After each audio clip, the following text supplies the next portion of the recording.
IVCSD. Good evening, everyone. I'd like to call this meeting to order at 6:03 p.m. I'd like to announce this meeting is being recorded. May I have a roll call? Director Aguilar. Here. Director Topliff is on Zoom with us, but we haven't noticed the meeting for her to participate, but she's here to listen. Director Brandt is going to be late. Director Freeman. Here. Director Craig. Here. Director Schall's. Here. Director Deschler is not here yet. All right. Before we begin, we would like to acknowledge the Chumash people who are the traditional custodians of this land. We pay our respects to the Chumash elders, past, present, and future, who call this place, Anasquoyo, the land that Isla Vista sits upon, their home. We are proud to continue the tradition of coming together and growing as a community. We thank the Chumash community for their stewardship and support, and we look forward to strengthening our ties as we continue our relationship of mutual respect and understanding.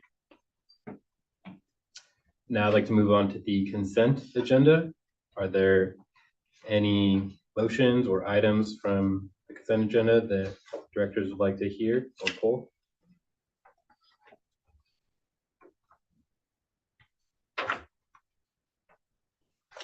Yes. I'll move to approve. All right, we have the motion by Scholes. Is there a second? I'll second. And seconded by Freeman. Is there any public comment on this motion?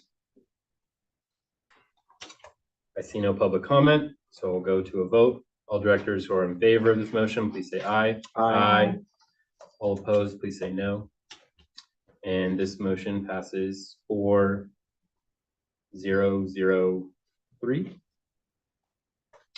Now I'd like to move on to the public comment period. At this time, any member of the public may speak on matters within the subject matter jurisdiction of the board of directors that are not on the agenda. The board will not take action on any item not on the agenda except as provided by law. Is there any public comment at this time?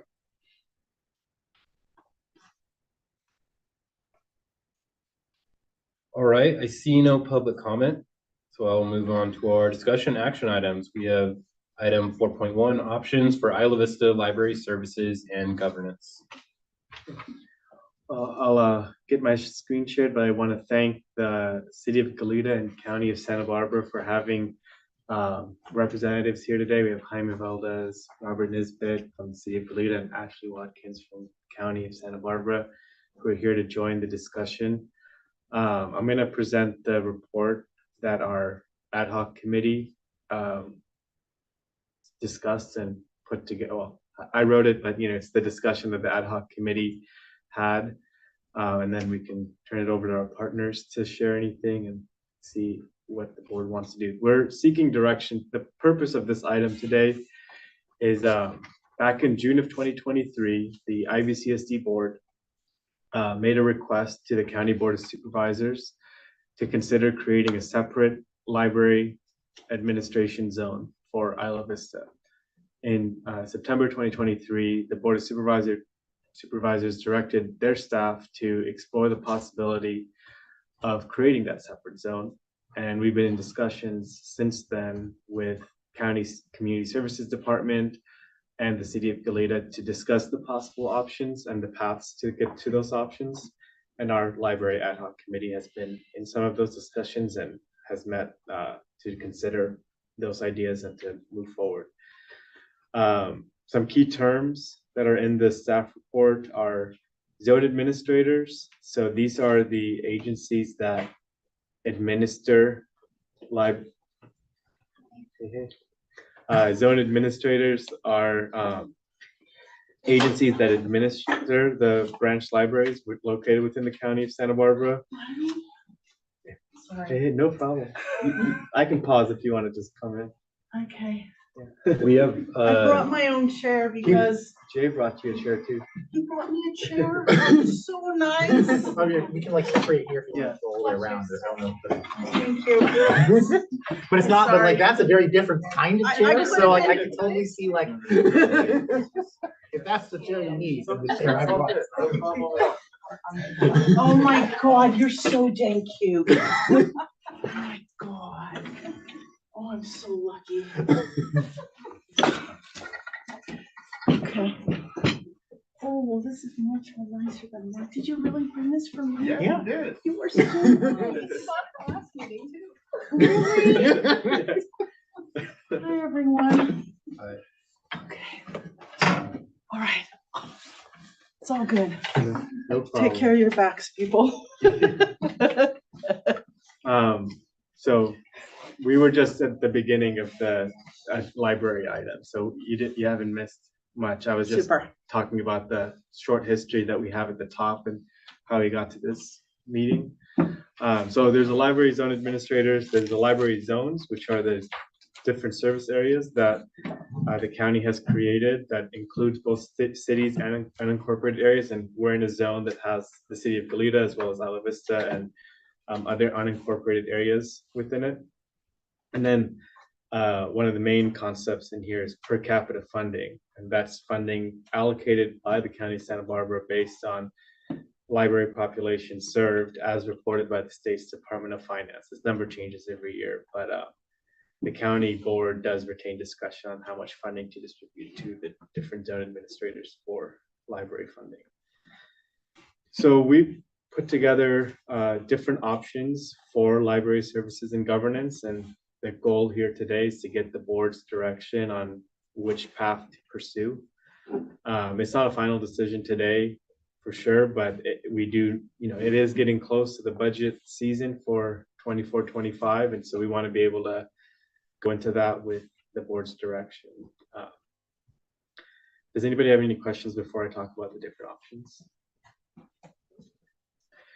So the first option here is to split Isla Vista and the UCSB campus into a new library administration zone with IVCSD serving as the zone administrator.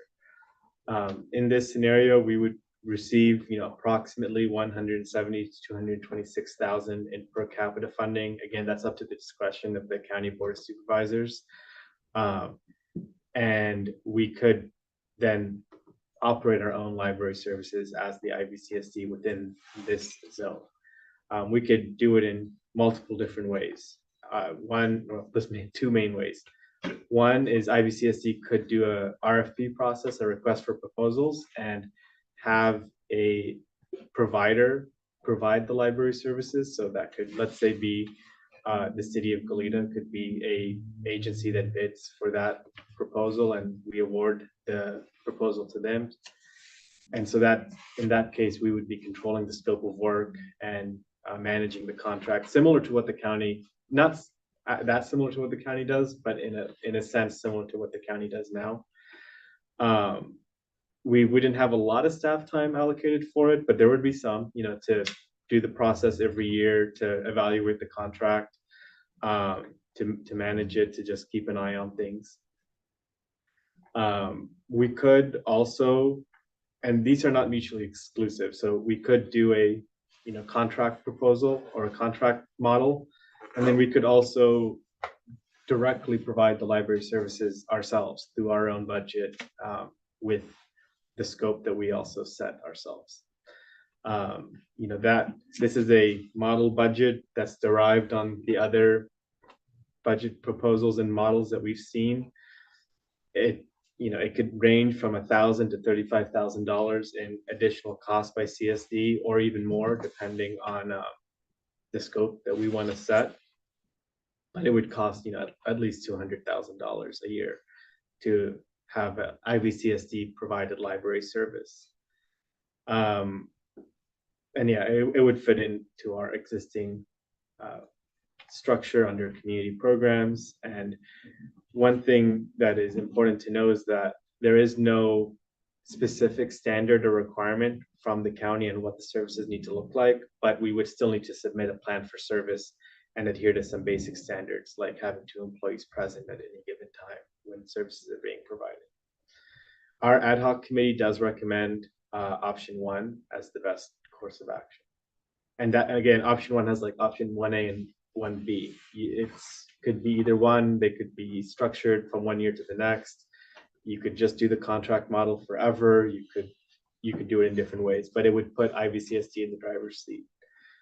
Option number 2 is that IVCSD prepares a scope of work for desired library services, We give that to the county, and the county does a process using that scope of work, and then we give our preference to the county and who they should designate as the zone administrator / managing city to provide the services. Again, this would be the similar budget, $170,000 to $226,000. It's approximate. It's a decision by the Board of Supervisors, and then there would be the staff time involved would be preparing the scope of work and working with the county to provide our preferences, but there would be no contract management involved. And then finally, the last option is the status quo, which is we remain within Zone 2 with the City of Goleta as the zone administrator and the provider, and we just continue to advocate and ensure that the per capita funding that comes out of Isla Vista, or is not comes out of, but that is applied to Isla Vista, is deployed in a way that best serves our residents' interest. And so it would be similar to what's already being done in terms of staff time, working with the City of Goleta directly to review the service plans and ensuring they align with what our priorities are. And then future considerations, things that are on the horizon for you all to know about, is there's a possible countywide tax to support library services in November of this year. And one of the discussions of the county library ad hoc committee was to get to a regional joint powers agreement / authority for library services that would kind of unite things more. But yeah, that is our take on what's going on. You have your ad hoc committee's recommendation. And I wanted to see if anybody from City of Goleta or County of Santa Barbara wanted to speak at this point, or if you want to just go to questions. Yes. I'll just start, and we're here in an effort to be available as part of this process. We understand it's something that the IVCSD wanted to do, and the Board of Supervisors directed its staff to do. So we're here to listen, here to answer questions as best as we can to what you may have before you this evening. And just yes, we're the zone administrators for Zone 4, which includes Isla Vista and unincorporated portions of the county, and actually goes all the way up to Buellton and Salt Lake. So I think the city's it's going into its 5th year. And I think this is a great time to talk about it. We have 2-year budgets at the City of Goleta, so it's helpful to know early and often what changes may be coming our way. And again, we're just here to answer questions that you may have. And we'll leave the decision making to you, obviously to your board, but we're here for questions. Hey everyone, Ashley Watkins with the County of Santa Barbara's Community Services Department. Also here to answer questions, but want to provide a little bit more context. So, when we're looking at option 1, just want to raise the, kind of a flag that the county's never provided per capita or created a new zone without an existing physical library being in place. So when Goleta went to create their own zone, they sort of had to go through a process. They had a physical location. They applied to, I think, Black Gold and got approval. And they sort of went through different steps before they started negotiations with the county. So I guess I just want to be upfront that,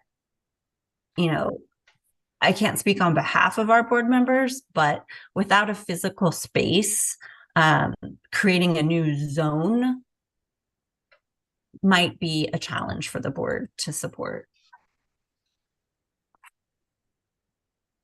When she's talking about board, what is she referring to? Board of Supervisors. Board of Supervisors, okay. that one. Sorry, lots of boards. Yeah. The other thing I would just point out is, I think the county is very focused on making sure that, Isla Vista residents are feeling served by the funds that get passed through currently to Goleta. And so, whatever plan gets submitted, I think we would also want to be looking at, hey, will services at a minimum remain the same as they were under Galita? Ideally, we'd love for them to, maybe even increase. So that's something to think about in the context of, your budget. I saw that Galita helped put together kind of a draft budget, was around 330 a year, I believe. So thinking about, if that's the case, if that's, what's needed to provide the same level of service about what Galita is providing, how would IVCSD, kind of bridge that financial gap?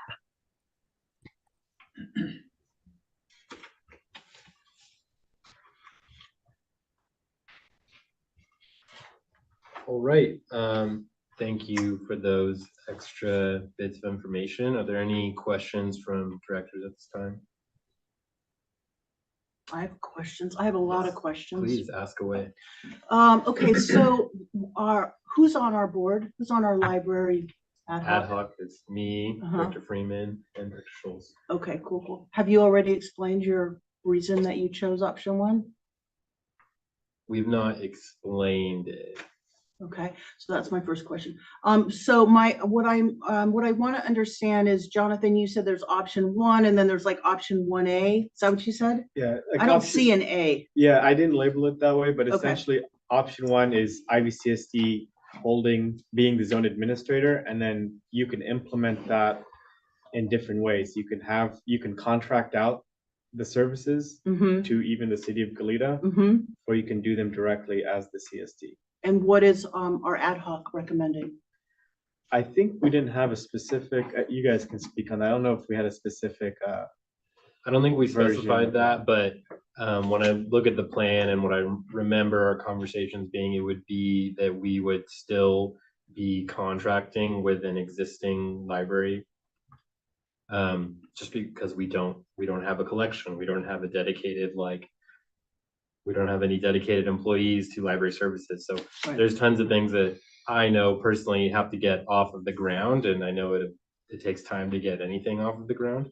But in my memory, option one, but us still contracting with a different library is in order to bring in some decision-making power to Isla Vista, but also to demonstrate that we do have ambitions to have a future Isla Vista library. That's kind of what I remember from my ad hoc members. And so just to start to get some of those powers in Isla Vista's hands as soon as we can, even if we don't provide the service ourselves yet. Mhm. Okay. Is that all of your No, questions? I have more questions, but I'll wait. I'll Okay. ask later. Yeah, Director Freeman. I think a big aspect for me, for what it's worth, is that we are trying to get our library services. And we're always trying to get our library services from Goleta. And we always end up in negotiations with Goleta about what it is that we're going to get from our library services. At times we've been happy, at times we've been unhappy, but we're not really the parties negotiating with Goleta. It's actually the county negotiating with Goleta. And then it's the county negotiating with Goleta on whatever schedule the county might be on for negotiations with Goleta. And I feel like once you get 3 entities involved, it becomes really difficult to coordinate all of that scheduling and all of that negotiation in a way where we actually are able to easily get what we want. And I feel that has been borne out over the last few years of our discussions with relation to what we want out of the library with Goleta. And I think it's even sometimes been to everyone's kind of political disadvantage, in the sense that I think there are a lot of hard feelings that have occurred due to prior relationships that we've had, the county's had, Goleta's had, with relation to the construction of all these things. And I think that by shifting this to such that instead of it being this kind of 3-way negotiation where we are either constantly being used as a pawn momentarily or stuck in the middle of an argument on the other side, or where we are trying to lob things back and forth through the county, I think that is much more advantageous for everyone. And I made this point during a meeting that we had with the county, and one of the other people who was from the county, I don't remember his name, I don't think Jonathan was his name. Andrew was the Actually agreed with my point when I had said that I think that politically and feasibly, this will make a lot of our discussions easier. And by letting the county kind of bow out and saying that this is kind of now our problem. And I oftentimes think that that's something that that like is kind of exciting for people. And that's why I feel when we go to the Board of Supervisors and we try to pitch them on this, I'm not really thinking that there's going to be much of a problem. I'm actually kind of thinking that the Board of Supervisors is going to look at this as like, great, you're saying that the exact same amount of money we're currently spending, we don't ever have to talk about this again. That sounds great. Let it be their problem. And so that's kind of why I'm going down this path, is I think it'll be easier for everyone. And then it'll allow us to kind of transition services if we want to do that. If we want to go and we want to look into Santa Barbara, instead of it being staff members from the county pushing us to right now review documentation from the Santa Barbara library, we could be doing that on our schedule if we wanted to look into that. If we don't want to look into that, we want to start doing library services here. It becomes really gradual, piecemeal, where we can start taking small amounts of budget. We don't even necessarily have to take it out of the budget we're giving to the lead initially. We can allocate a little bit extra on the side, try doing some libraries here, and then we can try to transition things, work with the lead on a timeline that works for everyone. I just think it's just going to be so much easier and friendlier for everyone if we do that transition. So that's why I'm excited about option one. So, okay, thank you. Can I go ahead? Yes. So one question I have that Ashley mentioned is that, Ashley, right? Yes. That I think that she said that there isn't, that this hasn't been done before, that a separate area is created as a zone. So when I hear Jay talk about it, it sounds like, oh, a simple transfer of money, but it doesn't sound like it's that simple. It sounds like there's money and then there's the creation of a zone that we would be our own entity. And so I'd be interested in what the mechanism and process is to do that. Yeah, so just a little bit of background. At one point in time, there were 3 zone administrators, which are essentially also known as managing cities. There's now 4 zone administrators, with the addition of Goleta administering their own library. And so it's a process to create a new zone. I was trying to lay out some of the steps that Goleta went through. Bob or Jaime might be able to do a better job than me. But essentially, you know, there were steps that they had to take, fiscal analysis that they had to undertake to really understand what, you know, the fiscal implications were, what the service population is. And then, of course, the board has to approve redrawing of the zone maps. So that takes a while. The other point that I brought up was that each of the current zone administrators is a city. You know, we've looked into it. There's nothing precluding Isla Vista Community Service District in the statute from operating library services, but all of the existing zones do have a physical space. And so that would be a challenge, I think, to create a new zone without a physical space. Yeah, and I would just add on to Ms. Watkins' statement. We are zone 4, and there's actually a good example of a more recent zone, zone 5, which is the city of Carpinteria, or the Carpinteria area. And they're a little bit smaller in terms of number of population, so that might actually be a good model to revisit. But to her point, they did have to go through a lot of those same analyses to demonstrate the capacity. They do have a physical space. They do have dedicated staff. They are part of Black Gold. And there's different aspects of that that are important, because Black Gold, my understanding is you have to have a library director. You have to have somebody that has a master's in library and information sciences degree. So there are some requirements. I don't think anything that can't be overcome, but it's important to ask those questions and find that out first, to know what that critical path might be. To your point, Board Member Friedman, I believe you talked about, you know, ramping up. That's something that the city of Goleta had to do over time. It didn't just flip a switch and happen. It took quite a while. So if it's something that the board is considering, you know, it would be good to plan it out over probably multiple years, maybe 2 or 3. I don't know what would be appropriate, but certainly not something that could be done in, you know, 4 months by the time, you know, July 1st comes around, or 5 months or so. Yeah, okay, so cool. Dr. Freeman. Yes, I guess the comment that I'll make is that we're hearing a lot about the process for how the these library zones work. But my understanding, maybe I'm wrong. My understanding is it's not like the way that the state has set it out. It's not the way that the law is set out. It's just a bunch of processes that the county currently has with relation to a body, a commission that the county has put together. And so as it currently stands, there is the Library Advisory Commission to the county has on its on that commission, it has representatives from each of the library zones, and that construction of a new zone require appointing another person to that. It would require financially thinking about the tracking of it. I think everything past that is the discussion and the mentality that is surrounding how things have been. And I think that we can rephrase some things of how things have been. One example is the idea that every time we've done this before, it's been a city. Well, another way of looking at this, every time it's done it before, it's been an agency with a library power. If you look at all of the special districts in Santa Barbara County, there are cemetery districts, sewer districts, water districts, parks districts. There's the occasional community service district, but they usually are related to water. They might have like some kind of like lighting power, but we have specifically a community facility library power. Like we were actually put in place in order to, one of the things that we might look at is a library. It's not just a side effect of the law. It's not just an incidental like thing that people have done before with that power. It's actually in the law. It actually uses the word library as an example of one of the things that we would do with that power. I also will say that as far as like the ramping process, that's the hope has been that we would be able to almost immediately begin contracting with Goleta.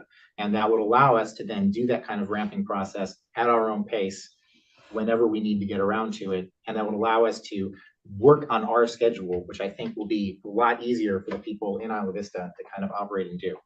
I'll also mention that we've gone, maybe I misunderstood the exact phrasing of the recommendation, but the library advisory commission with the county recommended that the county look into how this would work, specifically look into how option one would work.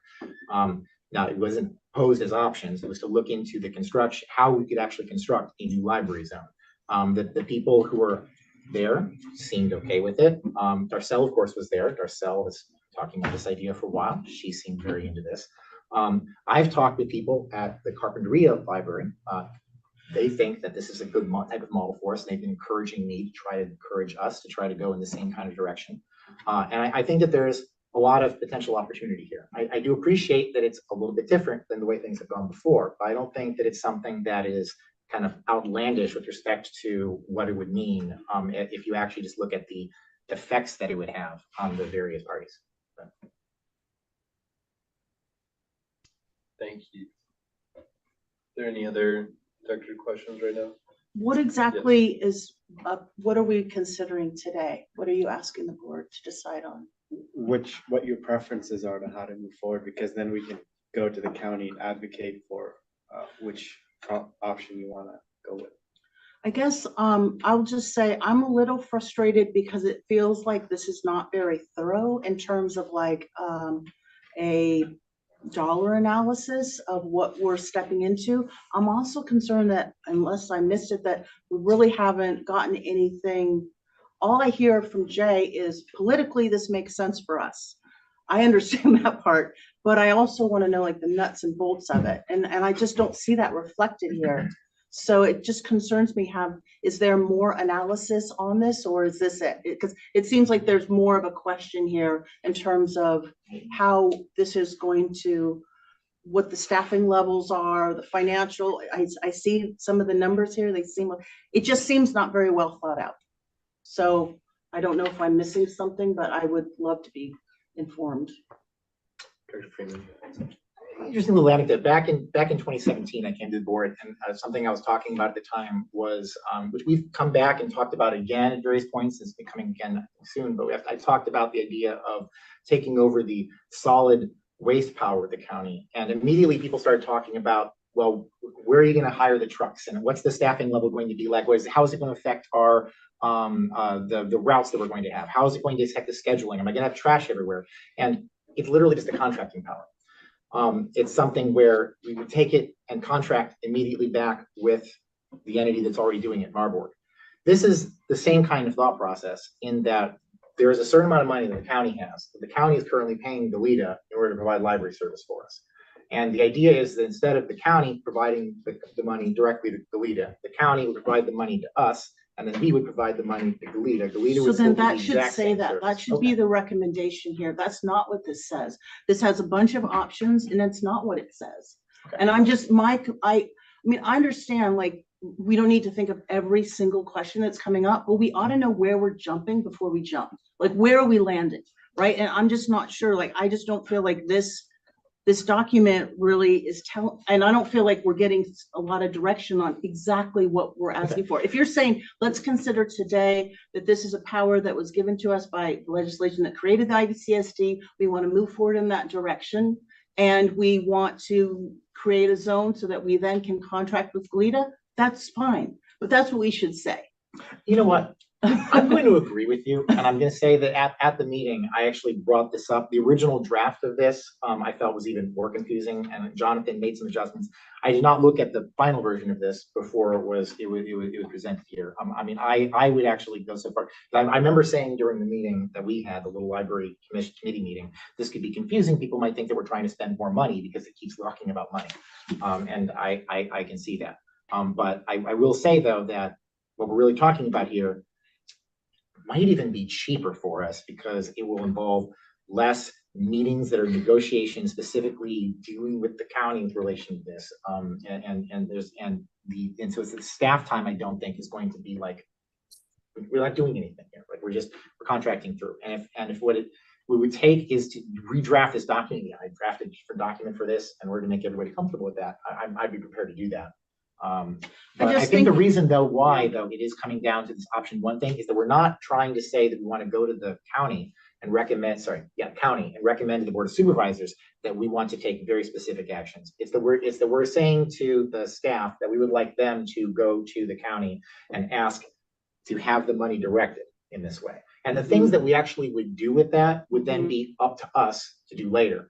And I almost can then see the argument that we might not want to lock in right now exactly what it is that we're doing, and thereby Jonathan has provided kind of a bunch of different options and something, and possibly confusing, but also I think a comprehensive template for different ways, different levels of pricing, different things to do. But maybe that's not the right time to have done all of that. But what's going to happen at some point is that there's going to be like a vote at the county, an agenda item at the county, and the county board of supervisors are going to have to make a determination to construct this library zone or not. And I think that we're really just today talking about whether or not we want to have staff members and or empower some of the board members to be able to try to lobby the county with relation to. Is that what we're asking? Yes. Oh, that's what we're asking. Okay. Okay.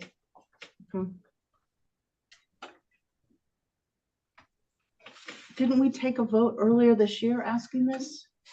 We voted in June to request the county consider it. And then now we've gotten more information, and now we're just making sure that this is still the board's preference. Yeah, this continues the direction. Option 1A continues the direction that we had discussed in that special meeting. And so part of Director Freeman's point is that if we complete option 1A in the next however many months, then we do less scramble meetings. There's less of a, hey, y'all, we need to have a special meeting and talk about this in order to coalesce our opinion to two other bodies. And 1A, because again, it's not, doesn't say here. Well, so there's option 1 in the second paragraph, option 1, IVCSD could conduct a request for proposals, etc.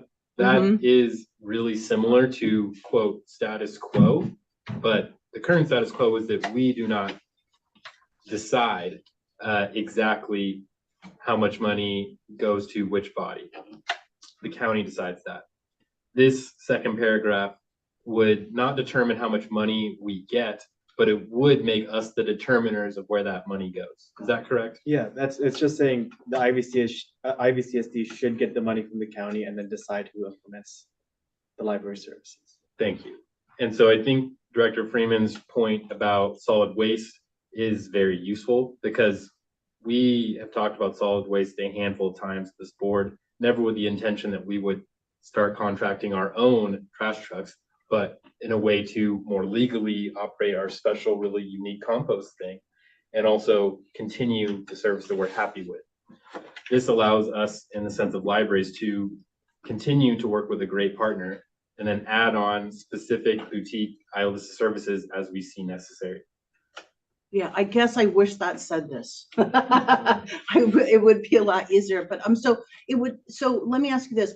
Can we go to the county and say, we would like to become a zone administrator, we would like that funding to come to IVCSD, and parallel continue to continue, not stop and start a relationship with Galita and providing services, so that there's not a lapse of services? Because that is a little bit different from the solid waste. Solid waste, we never did that, right? We were never like, this is different. I want to make sure there's not a lapse of services.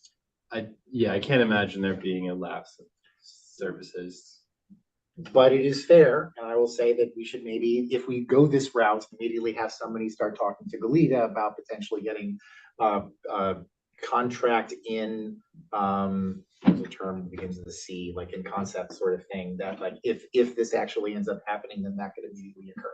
Yeah, So, because IVCSD pivots pretty quickly and makes things happen pretty quickly, but not all other agencies are like that. And so it would be very helpful to know, almost like, what are the two tracks that we're pursuing? This one track with the county and eventually an entity that we contract services, right? And the other track is to make sure that we have services that continue.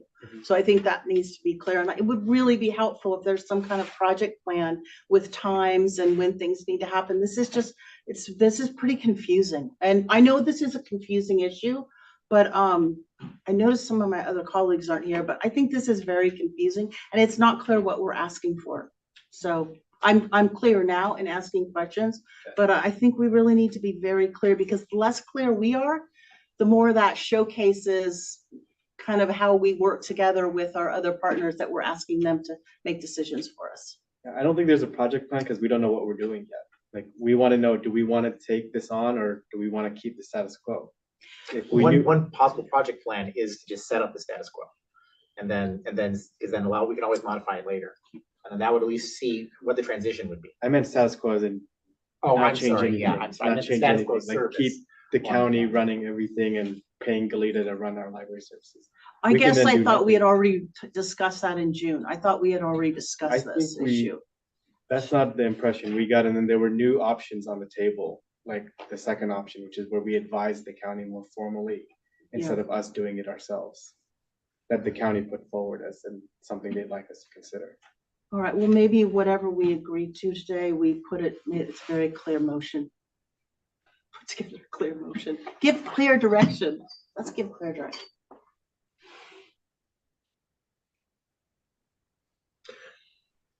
I move to recommend. Well, Oh, okay. so Yeah. I just want to clarify, you move to recommend because the item is written to provide direction to staff. So we Right. don't, I was gonna recommend to staff. That was the next two words were to staff. but make it a motion that like the four of us formally, or five of us formally vote towards, right? Is that what you're saying? Versus we don't have to make a motion. because Oh, it I is- see. You're saying, Yeah, I yeah. understand what you mean. There we go. You don't even have to. Because sometimes when we get into that loop, then we take more time and we get more confused. That's fair. Yes. We haven't, so Do we. you feel a need for a motion, Jonathan, in order to be able to best advocate to the county? I think it would be nice to Yeah, have I a think that'd be motion, nice too. because then I can say our board voted Yeah. to want this Got it. versus I think the board will do this. Like, I think the Yeah, county yeah, would, yeah. they would Yeah. take it more seriously if there was a decisive action taken about this. And Okay. doesn't us doing and approving a motion then allow us to speak on this issue on the IVCSD's behalf? Yeah. Yeah, okay, so then we do need that motion. Okay, so we had some commentary with board members and questions with board members. I want to open the item up specifically to the public, Yeah, for any members of the public who might be on the call or present who want to speak on this item.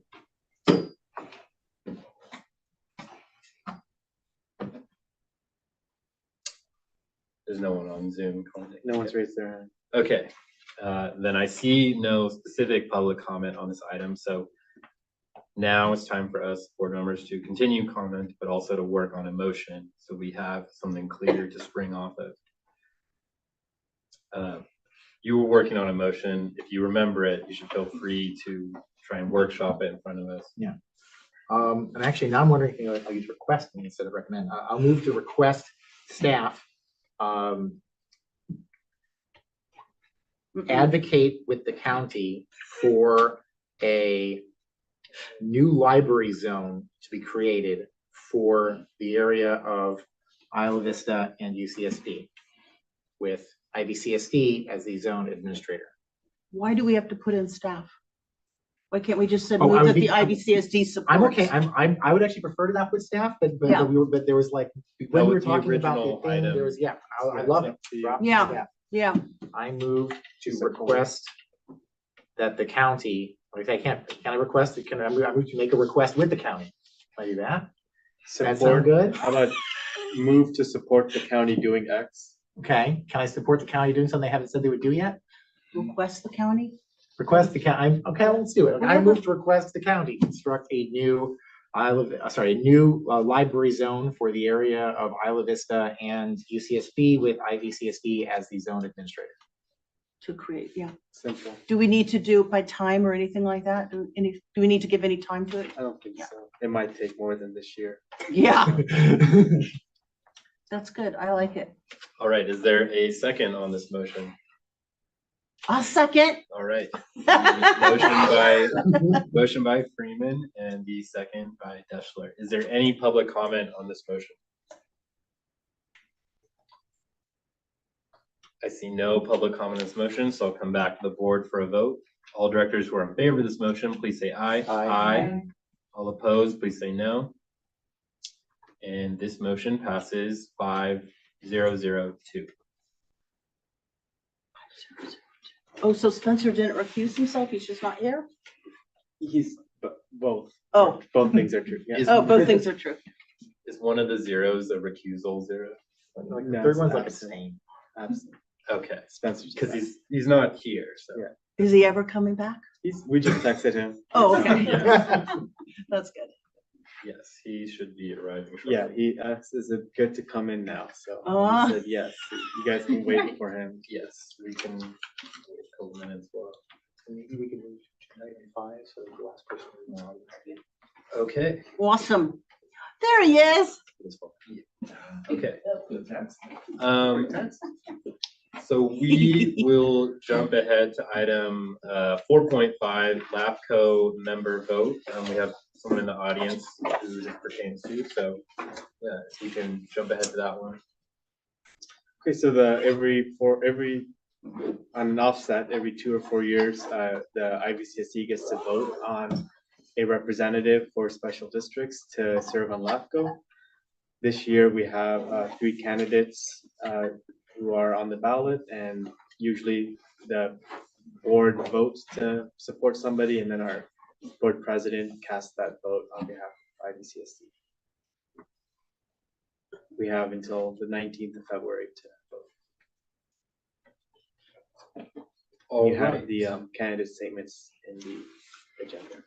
Okay, are there any questions from directors or any directors like Director Freeman like to add any information? Or are you not allowed to add?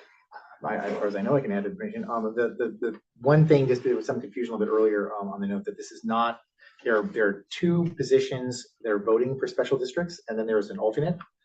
I am one of the 2 voting positions, and we are voting on the other voting position. So this is Got not like voting for me or someone else. This is Mhm. voting for who will fill that second position. Are they staggered?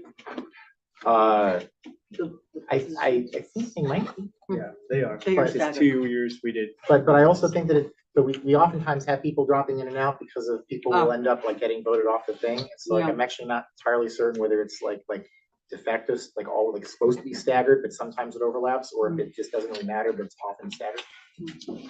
Yeah.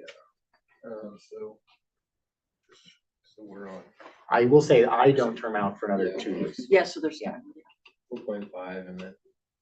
could you explain, so there's 1 position open One. and we've got candidate statements from 4 people, From 3. 3 people? Yeah. And we fourth got, and then attached is the this is ballot. printed up for us? This is a public comment that was brought to the meeting. by Oh, public Mr. comment. Okay, Geyer, got it, who okay, is got it. in the By audience. one of the candidates who is in our audience Right, right now. that's what, Yeah. okay, now the And- dots and are. I do have an opinion, but I would figure I would leave that until a little bit later in the process. Yes, Yeah. please. So then does every entity in LAFCO do the same vote and then whoever gets the most vote wins? Yep. All the Okay, special districts. get to vote. awesome. Yeah. Cool, The cities have their own process. got it. Okay, All right, is there any other board question at this time? All right, I see no board questions, so I'll jump before we go into public comment, board commentary on this item. So one thought is that, and I'm happy to provide an opinion, but maybe we want to have people who are here provide their like argument for being here before we provide opinions, or. All right, then we'll go to public comment on this item. Are there any members of the public who wish to speak? Yes, please, tell us your name and go ahead. Yeah, my name is Craig Geyer. I gave you a fact sheet. This election is about experience. There are 3 candidates for this open position. They are staggered every 2 years. So there's an election every 2 years for a LAFCO representative. I'm the only candidate with LAFCO experience. I've served special districts as their LAFCO representative for the past 12 years. I've helped create LAFCO policies that benefit special districts and help reshape the application process, and I've pushed for financial cost recovery and accountability. And I serve as a special districts representative on the County Treasury Oversight Committee and on the County Redevelopment Oversight Committee. And I'm a graduate of the California Special Districts Association Leadership Academy. I'm glad to answer any questions you have. Thank you. Thank you. All right, seeing no further public comment, I'll go back to the board. I have a question I want to ask real quick. So in our prepared materials, these are just the applications from individuals, but only Mr. Geyer here has delivered a specific letter to CSD. Yes. Got Yeah, he brought it with him to this meeting. Got it. All right. Anyone else? Director Brandt. Well, I just wanted to ask you a question, but also say thank you so much for being here. And it's great to see you. We really appreciate that you took the time to come and to make your case for reelection, to continue serving. And the only question that I have as I'm looking at this election is, if my memory serves me correctly, you weren't very supportive of our district being created when it was first formed.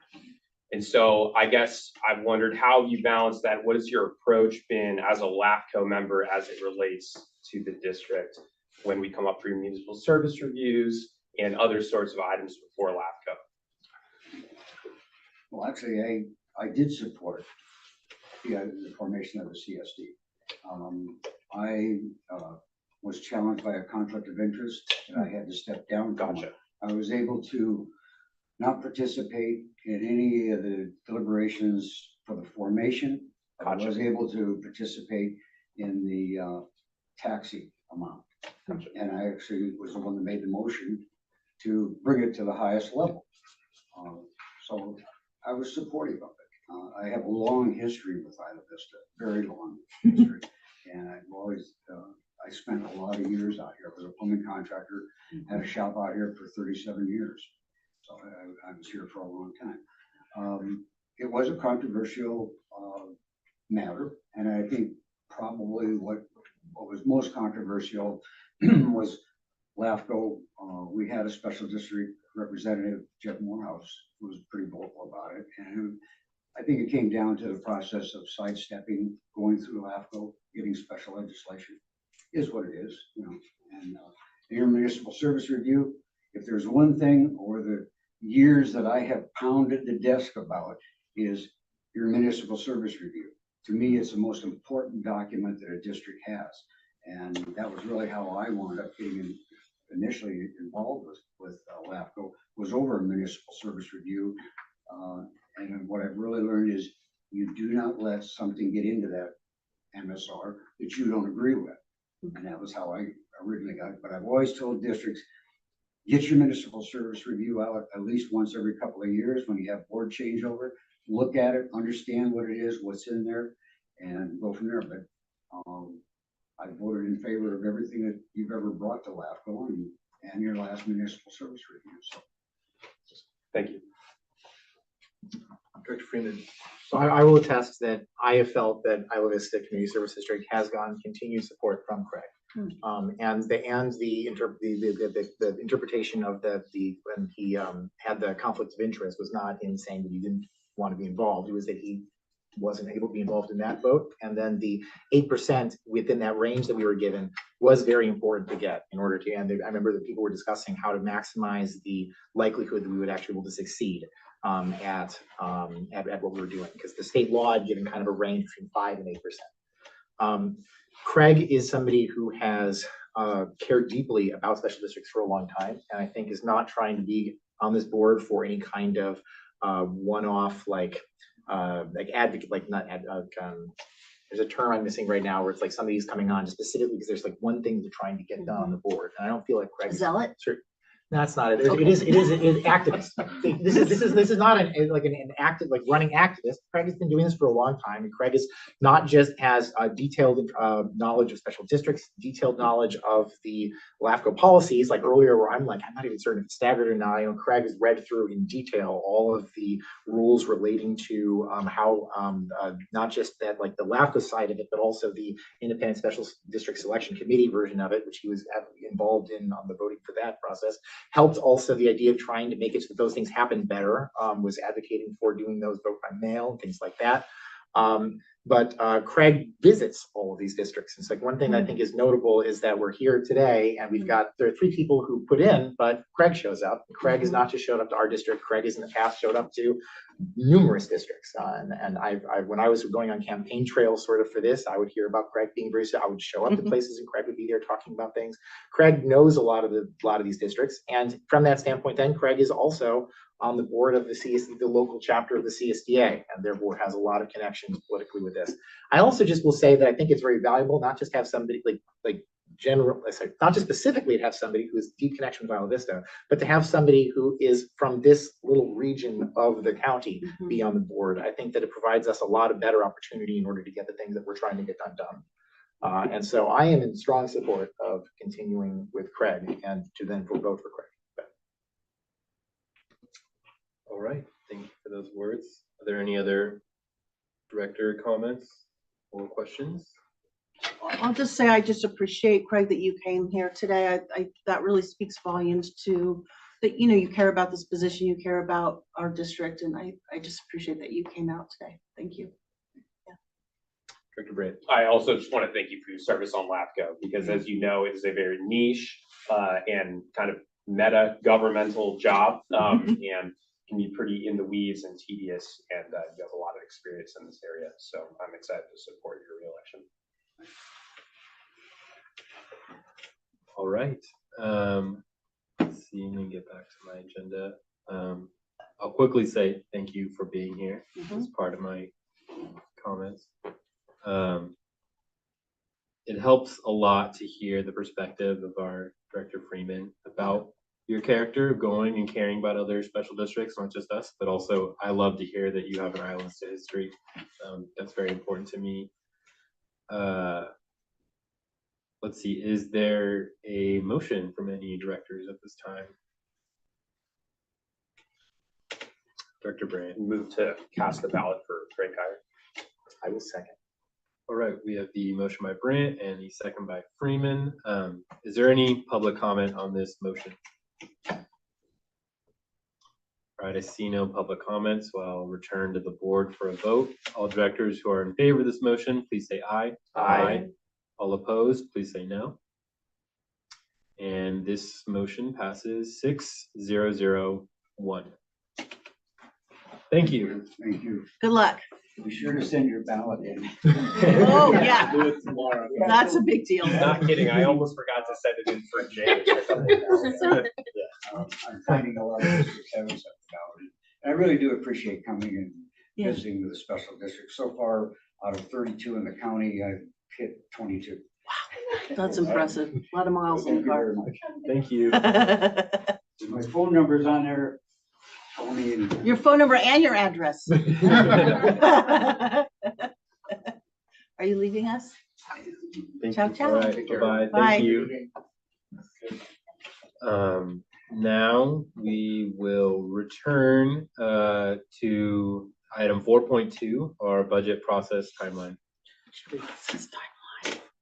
It is budget season again, just sharing this as information for us, but you know, it's the meetings are about to get busier because we'll have various information coming to the board on the budget process. I'll just actually scroll down to the usual cycle. A program will do an annual report, any proposed next steps for the program. The finance committee will then meet to discuss the in-depth budget of each of that program that after it's presented to the board, draft what a reasonable 2024-2025 program budget would be, bring it back to the board for review. Finally, we'll look at all of them together, draft a preliminary budget, adopt a preliminary budget, and then we'll review the actuals at the end of the year of how this year ended up, make any revisions based on that information, and then adopt a final budget. This year, it's the same list of reports. I just added one, which is a revenue discussion. So we've never had a specific meeting to discuss our revenue and how that is looking. It's been part of the other discussions, but I just added that as a new standalone discussion. But besides that, you know, some of these annual reports are small, some of them are longer. I know if there's any information you all want to see or not see in these annual reports, it would be good to know now, so that after today, I'll start working with all the staff to get their reports in motion to be compiled and presented to the board. But usually they're, you know, what the program currently does, some data about its outcomes, and then how it spends its budget, where the time for that program goes. All right, thank you. Are there any director questions at this time? This looks Yes. really good. I love that you did a timeline so we know what to expect. And so thank you for that. For a long run. When I look at this, I think, is there ever going to be 2-year budgets in this district's future? Because it might save some time, but whatever. I know that's a long time down the It is road. something we discussed at one of the retreats Yeah. maybe 2 years ago, and we Yeah. said no at the time. Yeah, we're But too young. if it's something that can come up this year. Yeah. I just wanted to ask you, when you set up for specific dates and specific programs, was there a thought process? Are they grouped in a certain way? In some level, yes, in some level, no. Some of them, they've always happened in that month every year. So Uh-huh. I've just kept that, you know, tradition of, you know, safety stations usually happen April, for example. Some of them, it's like the community festivals in the garden. Mhm. They do go later just because the festival is you know, we want to do that after the spring festival has happened. The garden, it's a grant. So we want to see how the grant spending is, got it. since we don't directly manage those finances. Mhm. Those are the main considerations. Our internal programs go earlier, like the Mhm. ones that we do are at the beginning, because we can put them together faster compared to asking our vendors to put together proposals. Got it. Thank you. It looks really good. And the first thing that you start off with is the financial update for this year. So Yeah. we were trying to get it done for today, but it's a pretty big budget this year. So I wanted to have it really nice for you on the 13th. And so that'll be the kickoff, is looking at how this year has gone and also the revenue discussion. And then we'll move into the programs themselves individually. All right, is there any other board questions this time? All right, well, this looks very useful. We'll go to the public, see if the public has any commentary on our budget process timeline. One of our board members, Carrie, has her hand up. Oh, Carrie's yes. here? She's listening. Yeah. Director Look for her. Topliff. She looks like she's in the ocean. She's really in the ocean? That's what it looks like. I don't know. Oh, Oh, Carrie, you're muted. she's on the cruise ship? Can't wait to see this. Try to unmute her maybe.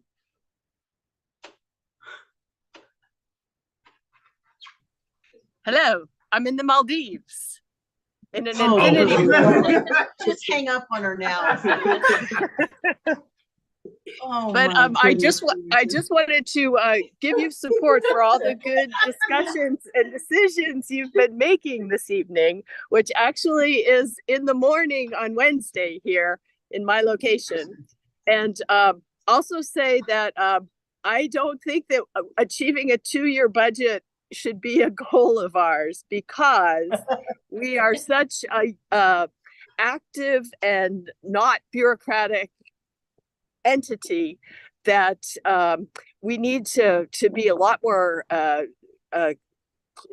flexible and change with changing times. So Jonathan does a wonderful job of managing the budget process, and I personally am very committed to a 1-year budget. We'll take you seriously when you're not wearing a bathing suit. All right, I'm gonna go dark again, but I'm paying attention. Oh, All she's right. so funny. Thank Is she you. really in the Maldives? Good Lord. Yeah. We're such losers. She's so cool. I know, she's crying. All right, are there any other public commenters on this timeline? All right, I see none, so I'll go back to the board. Is there any board comment on this budget process? Yes, Director Brand. Just really appreciate that you've included the revenue discussion. We know that other agencies are having a tough time this budget year, so I like that that will be what we have to frame where we start out from. Hopefully we won't be, but I'm glad that that's in there. And then my question was, so for some of the program reports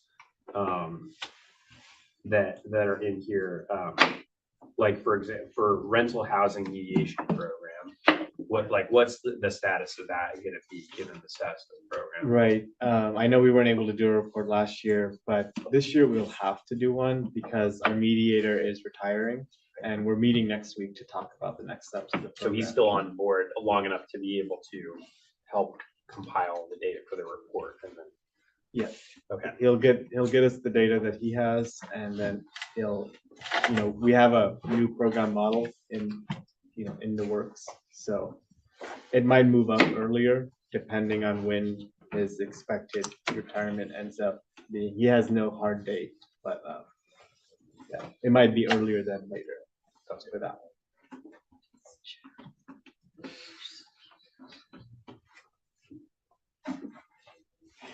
All right, so the item said to give direction. Do we need to? We don't need a motion. If you guys wanted anything specific in these annual reports you want to hear about, that would be the only direction. But otherwise, we have a routine, so we'll do the same. Director Brand. I think last year we had all the programs had specific goals that they had for that year. So it'd be good just to see like what their progress was on each of those goals. Yeah. Not because I expect that every single one of them was accomplished, but it's good to know the status. But yeah, we'll do that. Now, we restructured the goals especially so that they were by program. So it'll be easier to do it this year than last year. All right. Yeah, I look forward to our actual budget process.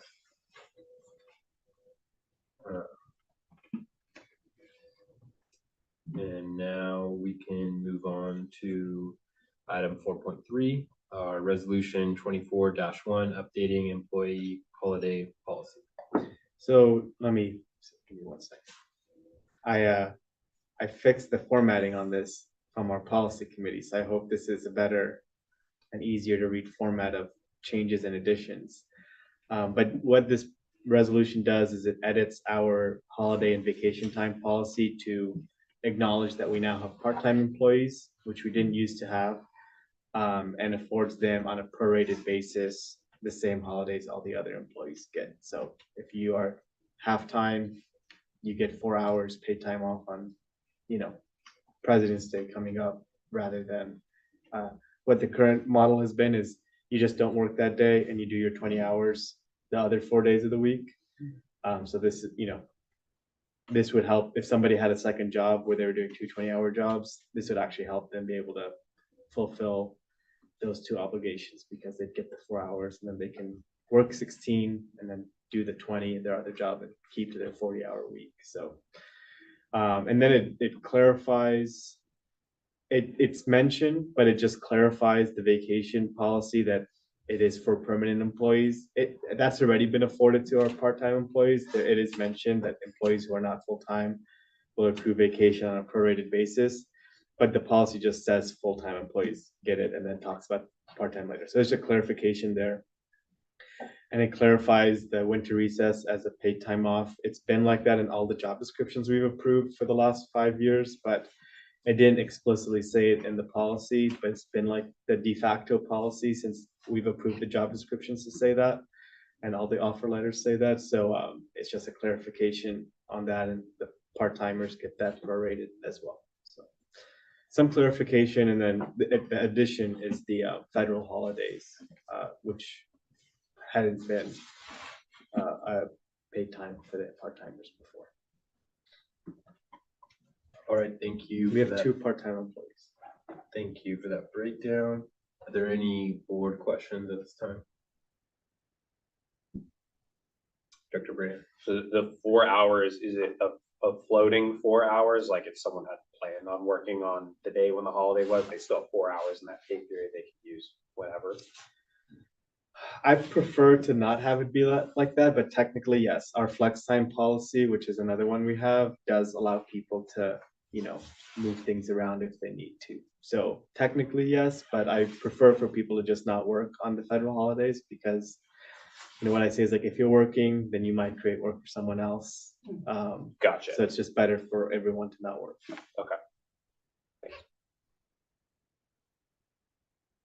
Right, are there any other questions from board members? I see no questions from board members, so I'll go to public comment. Is there any public comment on this resolution? All right, I see no public comment. Is there a motion from the board on this resolution? Could I ask a question? Could we go Yes. back? Please. Rewind. I wanted to ask a question because I thought that if the general manager I thought there was a discussion about you having your own contract, a separate contract with the IVCSD. So then would you be included in this document, considering that maybe all that would be specified in your contract? I think my contract says it like references the board does. policies Got it. in some areas. Oh, got So it. it just says, I could be wrong, Jamie can You check. know, I don't know off the top of my head, but we can check. I'm pretty sure that's what If we you ended up just, so putting in it. okay, that's what I It just want to says, make sure. yeah, the GM gets the same benefit as the other employees for vacation. Because sometimes the GM contract will have different benefits, Yeah. right? Mhm. So then that would be specified in your contract that it'd be different. for this. And that's coming up in April. Okay. That's what our policy says, or our new GM contract says. So it's coming up soon for us to Got look it, at got it again anyways. Got it, got it.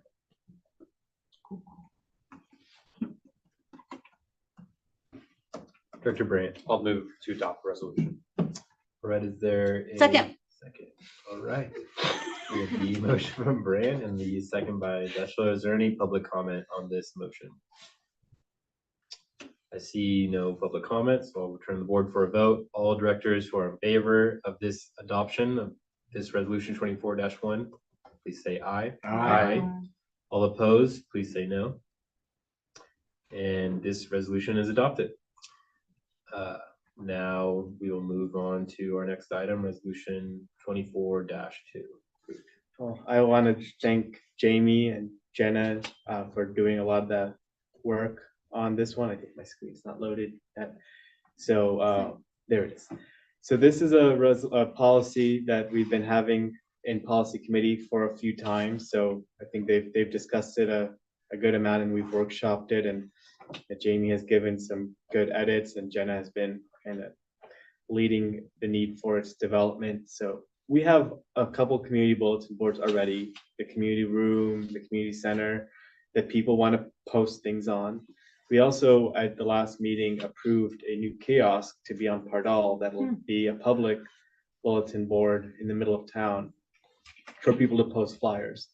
And so this policy creates just a system for us to control that and to have rules of the road for how things get posted, what we allow to be posted, and our process for posting. So I can go through this. Essentially, the purpose, I think I'll just mention the first sentence, which is to provide a limited public forum. So this is not like an unlimited post whatever you want bulletin board. It's for community-based events and services. That's so people couldn't just post their opinion on a general matter at the bulletin board or like an international issue. It's about community-based events and services. If it was a community event that was about international issue, I guess that's fine, but it's not an opinion board, for example. It's for events and services. But we also have to be viewpoint neutral. So we don't decide, this issue versus that issue or this community issue versus that. We don't decide that. So it just lays that out. It says that here are the 4 things that we would be allowing on this, which is announcements of events, brochures for public services, any educational, cultural, or social services, and then community-based nonprofits or other organizations that are providing these things to Isla Vista. So it's very community focused.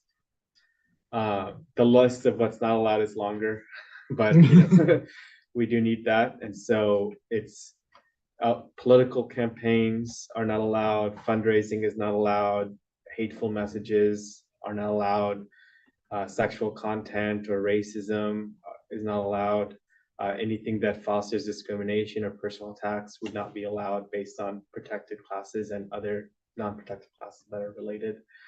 And then anything that's too large. So we are limiting everything to 8.5 by 11. And there's no commercial activity. So someone couldn't, say there's a sale at the restaurant down the street. That doesn't go on the community bulletin. And then it just lays out a simple process for members of the public to engage with this. They need our approval to get posted. We'll probably end up just printing everything and posting them ourselves. If they brought us an 8.5 by 11, we could just use that. There's a really specific process, but essentially it says, we'll post them on Fridays and we'll remove them on Fridays, 1 or 2 weeks. If you want them longer than 2 weeks, you can pay us $5. So there's some revenue generation if somebody wants that. And then you can't have two things on at the same time. You can only have one. That's pretty much it. Anybody have any questions, or policy committee want to share any other ideas? I don't think that there's anything that I want to share as a policy committee member. Are there any questions? I have a question. Yeah. So there's 3 bulletin boards, and there's going to be the new kiosk, and then there's 2 bulletin boards. Inside here in the community center. So there could be only one at one of these places, or there could be one per place. Yeah, that's a good question. It says no 2 posters will be posted at the same time. So I think So it's only one. One. Okay, Yeah. interesting. That's cool. Just I'm excited about the kiosk. It's going to be really cool. We have a lot of Yeah. ideas for it. There'll be some permanent fixtures like Isla Vista history and information about IV, and then community stuff. It's going to be a full-time job managing the kiosk, don't you think? I mean, a lot of work of like people posting things randomly and having to take We'll have to keep. We have our Ivy Beautiful crew who Oh, yeah. can be out there always looking at things, and we'll be there every Friday to manage it. So, it's Awesome. a job, but it's, I think, a benefit for us to get information because we'll have our own section to post what we Yeah, need that's to cool. put out there. Where is the kiosk going to be? This one's locked. Oh, yeah. Oh yeah, people could. I mean, sometimes that people just do post things on our doors and Yeah. everything. So sometimes we have to curate. But it's going to be at the solar parking lot corner. Oh, nice. Oh, that's So where perfect. that bench used to be, Yeah. it's going to be there. Oh, nice. Nice. All right. Are there any other questions? All right. I see no questions. Is there any public comment on this resolution? I see no public comment, so I'll go back to the board. Is there any motion on this resolution? Well, I just wanted to ask, it says that this is the resolution is being adopted in December of Oh, that's the 2024? typo. I Okay. fixed the other one, but not this one. Okay. Well, it's the right date, it's just the wrong month. Oh, yeah, 23rd January. Yeah. Right. Is there a motion on this resolution? I'll move approval of resolution number 24-2. I'll second. All right, we have the motion and we have the second. Is there any public comment on this motion? See no public comment on this motion, so we'll return to the board for a vote. All directors who are in favor of this motion, please say aye. Aye. All opposed, please say no. And this motion passes 6-0-0-1. We will now move on to item 4.5. Bye. Bye-bye. Item 4.6, Boomgate project update and funding. Boomgate. Yeah. I'm that's sorry, the it sounds word. like very I know. ominous. I had, that's the word. So we've been working on this for a few years now, but it's finally starting to materialize into something.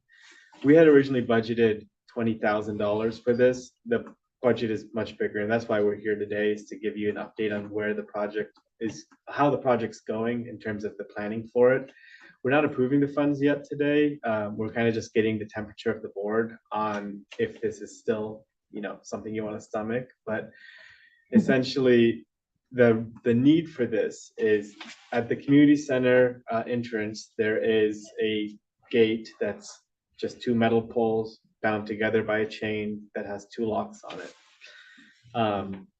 That's, people get in and out with that. They have a key. There's a couple keys. People unlock one of the locks. They're daisy chained. You get in.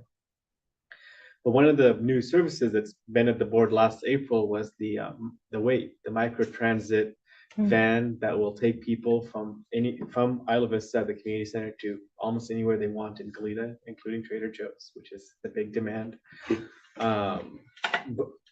But the issue is while other users of the parking lot have been okay with parking on the side, getting out, unlocking the gate, going in, locking it behind them, the MTD, rightfully so, isn't comfortable doing that. They don't want to, park over the sidewalk, get out, do all that, because they're a transportation agency. They, want to keep the lines of transportation open, like the bike lane and the sidewalk. So that's where the impetus behind this came from, is that we needed a way to give access to the parking lot that wasn't manual. So when we originally were working on this project, we had said $20,000 for everything included. The project scope has changed a little bit. Again, Jenna's been working on this with we have at the December board meeting, we approved a contract for a design planner, and his name's Chris. And he's been working with us to help design the project. And we finally have had cooperation from the County General Services Department to engage with us on this. For maybe 8 months, they weren't engaging, and then now they are. So we had a site visit in December, and the scope grew because of that site visit, essentially. Now it's 2 gates instead of 1 gate, an entry and exit. And then also we will need to run electricity, not from the community center, but from the brown electric panel that's like in the middle of the parking lot, which costs more money. And so that's what this design is how it looks now, which is the entrance gate on the south side and the exit gate on the north side. The projected costs of the project now is, parts were originally like $4,000. Now it's $11,000 because you need to have 2 gate mechanisms instead of 1. The one originally was like 1 long one. Now it's 2 short ones. Then the construction and installation costs are going to be approximately $45,000. We don't have this. The reason it's not here for action is because we would have to put this out to bid and then come back to the board with the bids. But we wanted to come today to just make sure that you all are okay. Like if you all said no, I wouldn't go out and do the bid process, which is a pretty involved process. But the purpose of the construction is to run electricity. You know, we would dig a hole down the length of the parking lot, run electricity from the brown box, and then to where the gate is, and then cover up the hole again, and then, you know, do the actual installation at the driveway. So that's the, you know, what we're looking for direction today is like, is this too much? Is it okay? And I can go ahead and do the next steps, and that will mean like next meeting, I can come back with the bid information for the board to approve. Yeah, just want to get you the board's temperature on this cost wise. We do have a capital budget, a capital fund in our reserves for things like this technically. Off the top of my head, it's either 250 or $300,000. So we do have that. And I will say that this is transportation, like point to point transportation from here to Carael is the #1 transportation issue identified by our residents across many different surveys we've done. So there is a demand, like this would get used. If we did this, it would be, I think, appreciated and actually utilized. So that it's so the wave can come. The issue is there's nowhere else in Isla Vista where it's a guaranteed parking spot for the wave to go park, pick people up safely, leave and drive them and come back to a guaranteed place where it can go. The solar parking lot doesn't work for that because anyone can park there. And then there's no other parking lot like that publicly run. And so that's why they came to us to ask to use the community center parking lot. We could, though, if the board wasn't okay with this, we could try to work with other nonprofits who have some parking lots and try to see if they'd be willing to host the wave. So that's like an alternative. But you know, I can't guarantee that will happen. I can just say we can work on that. All right, thank you for that update. Are there any board questions, Director Bray? Are there ongoing costs associated with it, like maintenance? Yeah, the ongoing costs is what we'll have to do is buy some extra gates because people will crash through them, and we'll have to install new gates. But that's going to be minimal. Like the construction cost is mainly for digging the hole in the ground and running the power. Yeah. The actual installation. That's separate from what we're looking at here. But Yeah. you have like an estimate on what those ongoing costs are. No, I would have to work, once we get the project bid, that would be part of the bid. And we would work with the, you know, contractor who installs it to see what, because we'll have to break it down too. They'll break it down for us, what the running the electricity will be. Chris, our design planner, he's the one who quoted the 45,000 number because we told him, hey, we need to take something to the board for, and County General Services agrees with this number. But yeah, it's out of the 45,000, majority of it, vast majority is the running the electricity, but a small amount of that is for actually installing the gates. And so it wouldn't be that much to just, you know, take out a gate, put it back in, but I don't have that yet. Gotcha. Yeah, that makes sense for me. And I get that stuff costs more than we originally estimated once we get an expert on it. I'm super supportive of this. We got to do it both for the good of the parking lot and the good of our partners at MTD. So thanks for working on this. I know the bid process is new to us and that it's probably going to be pretty tedious in the beginning, but thankfully we have to do like the middle level complicated bid. So there's like the least complicated one, which is we just find somebody, get a quote, and then do that. The middle level one is you have to just call 3 and then hopefully the 3 give you a quote. If they don't, at least you can have a record, you call 3. The most complicated one, if this had gone, if it was like over 60,000 in cost, then we would have to actually publish something in the newspaper, have a whole process. So we're not at that level, at least yet. We're in the middle complicated bid level. And that's because we would buy the parts ourselves. So that's part of our, you know, strategy here is to keep it in the less complicated level, is for us to directly purchase the parts and then have the contractor just install them. And oh, sorry, one last detail. It's not super relevant, but I just want you all to know. The county, since we get free rent at the community center, I don't know if it's necessarily free rent because we run it for them and spend a lot of money to make it a vibrant place. But since we get free rent, the county considers that rent. It's hard to explain. Because of that is why we have to do the bid process for almost anything in the community center, since they consider the value of the rent as like a base cost for all projects at the community center. It's hard for me to explain because it doesn't make a lot of sense to me in the first place, but if we did our own project, like what we've always operated under is like 25,000. We won't bid things if it's under 25,000. But since it's within the community center, the county believes it must be bid.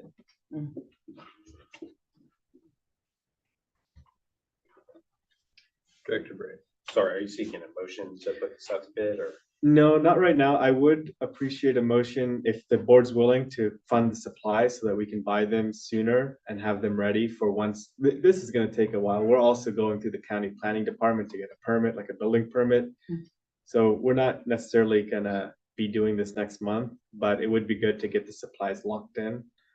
So a motion to approve the funding for the quote that's in there. Sorry, I didn't share that, but it's in here. It's 11,030 for the parts. Yeah, I would make that motion. All right, we have a motion. Is there a second? I'll second. All right, I'll go to the public. Is there any public comment on this item / motion? It was in 2 budgets ago, so we're gonna have to draw from that. All right, I see no public comment on this item or motion. So I'll return to the board for a vote. Yes. So is the motion only for the 11,000? Yes. Okay. Yeah, that's all this. Yes, that's my understanding. I'll now go to the board for a vote. All directors who are in favor of this motion, please say aye. Aye. All opposed, please say no. I'm saying aye for Jay too, because he was yawning. Aye. I said I while I yawned. Oh, you did? Yeah. I combined the 2 actions. All opposed, please say no. And this motion passes 6-0-0-1. Now we'll move on to item 4.7, letter of support for county application to the California Encampment Resolution Fund. So Lucille Boss at Mhm. the County Housing and Community Development, she asked me to get this letter of support for their application to our board today. The deadline is this Friday to send the letters of support in. What they're applying for is a state of California funding pool for encampment, vehicle encampment resolution program. So they've already been doing this already in Isla Vista, and they want to continue that work, and the state has provided special funds to do it. It's been a big priority for the governor. So it has some fill in the blank sections, and we have 1 to 2 safe parking lot spots at IVCSD. And what I also mentioned in the letter of support is what we've discussed with our parking consultants is that if we had a parking enforcement program, we would use it to also do outreach to people, because parking enforcement can't, if someone's living in their vehicle, we couldn't do anything about that as a parking enforcement program, but we'd be out there. So we could use our time out there to do outreach to people and get them into this, into the county, pipeline to get services and be housed. All right. But it's not binding, obviously. Sorry, what did you say? I just said the letter's not binding. It was just a description of what we might do. And Lucille met with our Dixon team as well to discuss how a parking program could interface really well with encampment resolution funding. All right, are there any questions from board members at this time? See no questions. So I'll go to the public. Is there any public comment on this item? See no public comments. So I'll go back to the board. Is there any board commentary or further questions on this item? Is this our draft or is this their draft? Their draft. I didn't Oh. know this. Yeah, the gray parts I filled in. So then you'll just take this, plug in where it's highlighted? Yeah, well, I already changed the words where it's gray. Okay. Like I just, put the district or since 2019. We actually had the discussion about this in 2019, November. So I yeah, just hate that they don't capitalize county. It drives me insane. yeah, no, I didn't I'm write, I sorry. didn't write that It's like, part. I actually capitalized county where I wrote county. Oh, yeah, good. Because I saw you wrote our district. Yeah. Cool. Director Bray. Really excited to support this with the existing encampment funds that they have for safe parking outreach. Yeah. It's been really valuable. And wishing us best luck in getting this, but I'm a little bit more just pessimistic as far as where the state budget is at. It looks like homelessness funding could be one of the things that's cut. And so I think we should all just continue to keep tabs on that. And I will move to adopt this letter of support. All right, we have the motion. Is there a second? One second. All right, we have the motion by Brandt and the second by Scholes. Is there any public comment on this motion? I see no public comment, so I'll return to the board for a vote. All directors who are in favor of this motion, please say aye. Aye. All opposed, please say no. And this motion passes 6-0-0-1. Now, we will move on to our fifth area of reports. Item 5.1, reports from members of the board. Are there any reports from board members? Director Freeman. Since our last meeting, I was appointed as the chair of the Local Agency Information Commission and as Get the. out. That's so exciting. I was there, I took pictures. That's And- awesome. Yay. And as the president of the San Rafael County local chapter of the California Special Districts Association. Good Lord. Congratulations. That's amazing. That's fantastic. Excellent news. Are there any other board members with things to report? Nothing that exciting.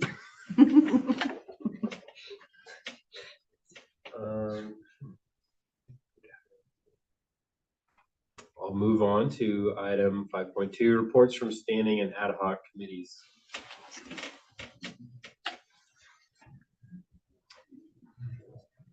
See none. You heard from one ad hoc committee today in reference to libraries, but I see no other committees which speak.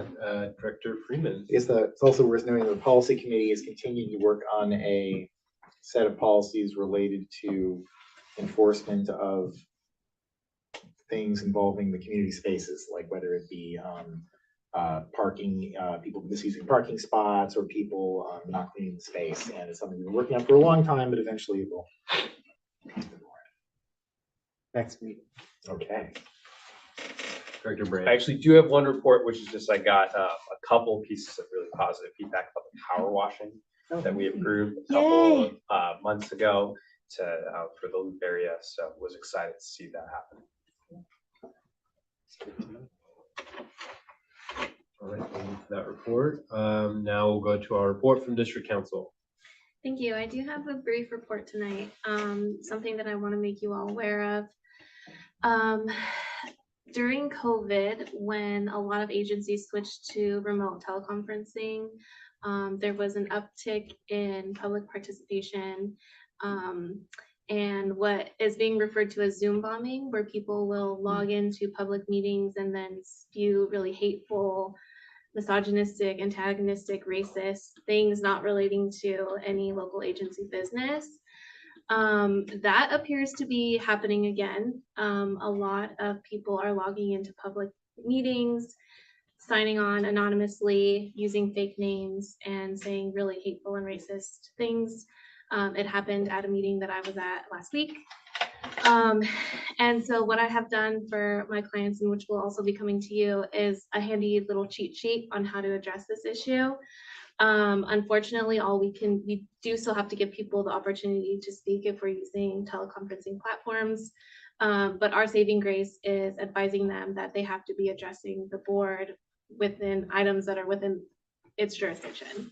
So what a lot of people will do will say, oh, I want you to adopt a resolution saying such and such this. Well, just because they use that trigger word resolution doesn't actually mean anything. So it has to be, you know, public discussion about things that the board has control over. So I just want to make you aware of that. Just in case it happens here, we are prepared, and I will be able to guide you guys through that process. So. Thank you, Jamie. Yeah, thank you. Do any board members have questions on this update? We can enforce a time limit and then hang up on them after that time limit. Yeah, we can impose time Okay. limits. I don't know if you can hang up on someone. We can mute that. Mute So them? the way it would work is if someone started, you know, talking about something that was really racist and really had nothing to do with the board, what we do is we pause, we mute them. We give them an admonition that they need to address the board within items that are within its jurisdiction. Give them another opportunity, and you know, more than likely than not, they're going to continue saying whatever they're going to say, and at that point we can cut them off. So we do have to give the admonition, and we do have to give everyone a chance to speak. They use fake names of how do I say it, that are like puns or things that, you know, mean something else. Like I'll give you an example of one that was used at my public meeting last Wednesday. The name was Judy Stoyer. And so they use, you know, like racist names, names of famous criminals or famous, you know, Nazis or things like that, like really horrible people. And so it's unfortunate that it's happening. A lot of public agencies are experiencing it. It's a little bit shocking and jarring when it happens. Yeah. But you know, it's just one of those things that we just need to handle it, you know, the best that we can. You can do it. Thank you. Exciting. All right, well, I appreciate that update. And yeah, look forward to the toolkit, but I'm sure I'll do some reading as well on the side. Yeah, I mean, there's a lot of resources. A lot of people are sharing things on what they're doing. So a lot of, you know, big cities like Sacramento or things like that have just shut down remote participation. Some have decided to keep it, so it's like a mixed bag of approaches. Got it. Yeah, I know that like I'd heard about this happening and had the thought that maybe we're too small and would fly under the radar. But I also think, unfortunately, what we've seen is college communities are a target for people that want to spew racist, sexist, homophobic hatred. So I could see it being a possibility. Yeah, you know, I thought my little planning commission was too small too, but it Yeah. happened. So I think they're just looking for public meetings just to see what they can get into. All right. Well, that's very helpful. Makes me glad that I've read our public comment so verbatim every time. And now I'll move on to our fourth report from our general manager and staff. So we hosted IVCN last week. We had a good turnout again. So looks like people are enjoying that space now that we're de facto managing it. We run the email list, we run the, you know, we organize the meeting. So it's not in our hands now, but I think that's not a bad thing. We've been, you know, we get some support from IVRPD and UCSB staff, but you know, we've been really driving it. But it's, I think that's a good thing overall for us to host that. It's once a month. Compost Collective has been making a lot of good strides with sales. There's a local coffee truck that goes around to different parts of Santa Barbara, and after this weekend, if everything goes well, they'll become a regular retailer of our compost. So that'll be fun to see. We also have good leads with the Ivy Food Co-op, Island Seed and Feed, AgriTurf. So we have like multiple stores who are in the works of buying our product or have already bought our product. Something I learned recently is that they don't really want to buy it until it's closer to springtime because of how the cycle works. So I didn't think of that. Now I know, and Carly knows. Ivy Beautiful, we had Newshawk interview me and Jenna to do a feature article on the program from its beginning to now and what all the things it does for the community. And we also, on some bad news, we got notified by Earthcomb that they weren't able to operate the last 2 months because they lost their insurance. So they're, we said we'd help them find insurance, but we'll have to see what we do with that. We haven't been spending the money, obviously, but that's been an issue. And Jenna's already starting to plan for move out. So it's going to be here before we know it. It's in only less than 5 months at this point. At the community facilities, the acoustics project is starting next Wednesday. It's locked. The supplies are ordered. Contractors set. It's happening. So that's good news. And I also sent the board the fiscal analysis on the solar parking lot, so we can discuss that in closed session on February 13th, our next meeting. Our negotiation team is invited to also join the meeting with the county on February 8th, where they're going to do a tour and talk about that and other, not the property negotiations, but more of like the solar parking lot and some improvements to the site. So. Who's coming? Who would be coming? Our negotiation team, which is Directors Freeman, Aguilar, and Topley. Oh, not the county folks. Yeah. Got it. I'm sorry. But general services is coming, but it's not the building negotiations. The parking study is going great. I think I mentioned last time that our existing conditions report and needs assessment are done. And so they'll go to our parking committee next or 2 weeks from now. That's great. Good progress being made. We're in the end phase of the parking study somehow. So we're planning our next in-person visit where they'll come down with recommendations. That might be as early as the end of February or into mid-April, depending. We don't want to do March because of the academic calendar, but it'll be one of those two. So we're in the end of the study, which is a good thing because we can move on to actually doing things now. We had really good focus groups with property owners, and we have one we're really anticipating with public safety, like CHP, Goleta West, Fire, BCPD, and County Public Works coming up. Our community festival ad hoc met, and we had looked at a plan, the budget. We have some great ideas, and we'll come to the board next meeting with all that. I sent you all an email on retreat availability. Right now, it looks like March 10th is the best date. So if you can make March 10th, especially, let me know. If not, we can look at other dates. We had a public record act request come in. It's part of our policy. I have to report on this every board meeting from Mr. Neuschel. Yeah, it was a very easy one. We got it done in 20 minutes because he was requesting information that doesn't exist. He was asking us to produce solid waste permits and emails about solid waste permits that don't exist. We don't have any solid waste permits for our compost operation. But Jamie did a really good job of doing the analysis of when we might need to do a solid waste permit in the future. We're just too small right now. Is the key takeaway. On the STEP grant, Dixon is making also good progress in revamping the reports. The existing conditions and needs assessment will also come to the board in February or early March. So there's a lot of transportation topics coming up for you all.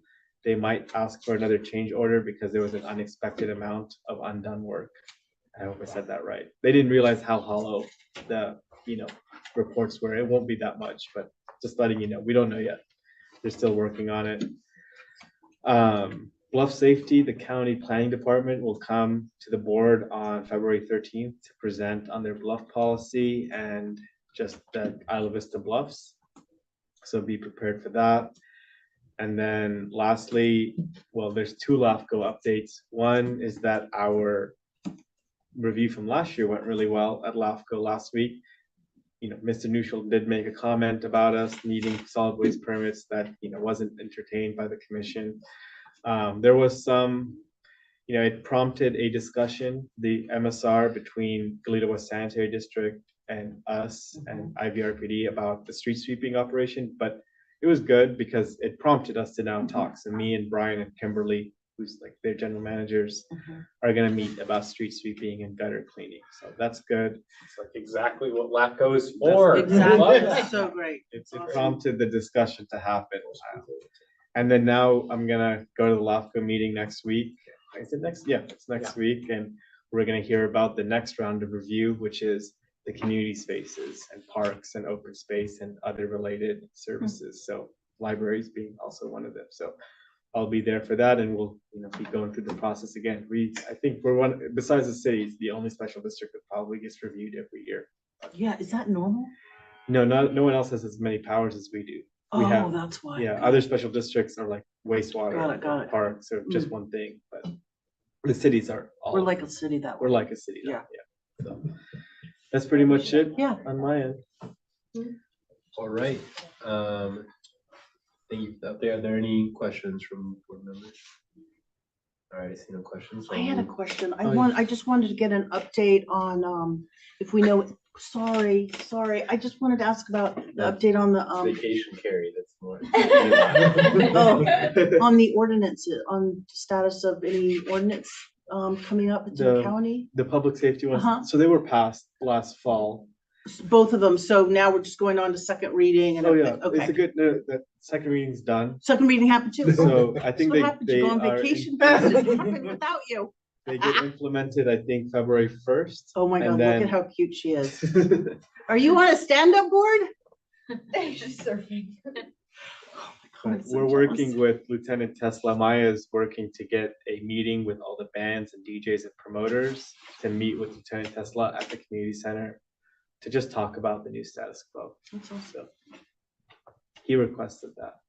Oh, that's awesome. We're band practice now. We're the location for band practice. It doesn't happen in the UCSB parking lots anymore. So IV community centers.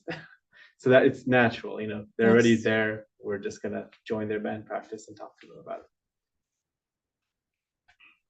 That's it for me, unless anyone has any other questions. Ms. Topliff, do you have a question? No. Okay. So I'll move on to our 6 items. our Thank you future for meetings. allowing me to stay in touch, and I appreciate all the great discussion and the good, wise decisions. Keep up the good work.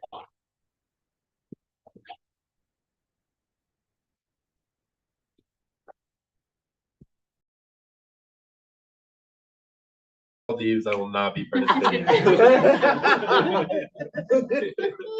Um, Are there any future agenda items that directors would like to point out for attention or make a request to our staff? And let me pull up your list too. At the next meeting, you have the County Bluff erosion, Ivy Safe preview, the Spring Festival plans. And the audit from 21-22, our auditors finished. So I'll bring that to the board. And then the mid-year financial update and revenue discussion. We'll have those at least at the next meeting. All right, well, I'll announce that the next regular meeting of the Board of Directors will take place February 13th, 2024 at 6 p.m. on Zoom and at the Community Room 970 Embarcadero Del Mar, Isla Vista, California. And this meeting is now adjourned. Bye, Carrie. Bye, Karen. Oh, wait, I gotta end.